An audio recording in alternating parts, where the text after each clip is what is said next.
Video देखने से पहले चैनल को सब्सक्राइब करें और सभी लेटेस्ट अपडेट्स पाने के लिए बेल आइकन दबाना ना भूलें। सुशांत सिंह राजपूत के केस को सुप्रीम कोर्ट ने सीबीआई को सौंप दिया है और इसी वजह से अब सीबीआई सुशांत से जुड़े सभी छोटे बड़े सबूतों को इकट्ठा करने में लगी हुई है।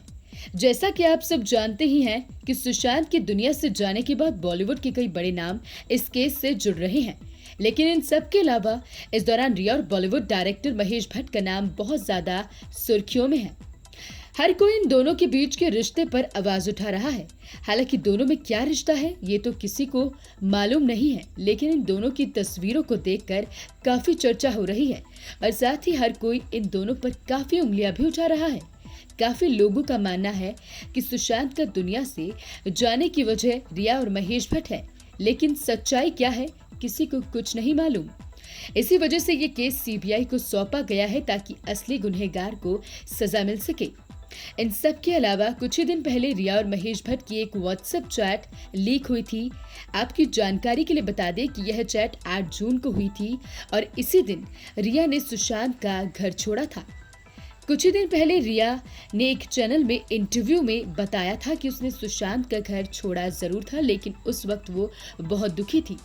सुशांत ने खुद उन्हें वहां से जाने के लिए कहा था क्योंकि सुशांत की बहन उनके घर आ रही थी।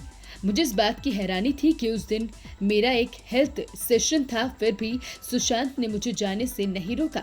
रिया ने यह भी कहा कि मेरे पास सुशांत की कई हार्ड ड्राइव नहीं थी, इसलिए उसे तोड़ने का तो सवाल ही पैदा नहीं होता। रिया ने बताया, इस घटना के बाद मैंने महेश भट्ट से बात की थी। वो मेरे पिता समान हैं और लोगों ने मुझे उनकी गर्लफ्रेंड बना दिया। बता दें, रिया ने महेश भट्ट को ये भी लिखा, आपने मुझे फिर आजाद किया है, आप मेरी जिंदगी में भगवान की तरह हैं। वहीं महेश भट्ट भी रिया को अपनी बेटी समान बता रहे हैं। वे रिया की तारीफ कर रहे हैं कि उन्होंने इतनी हिम्मत दिखाई।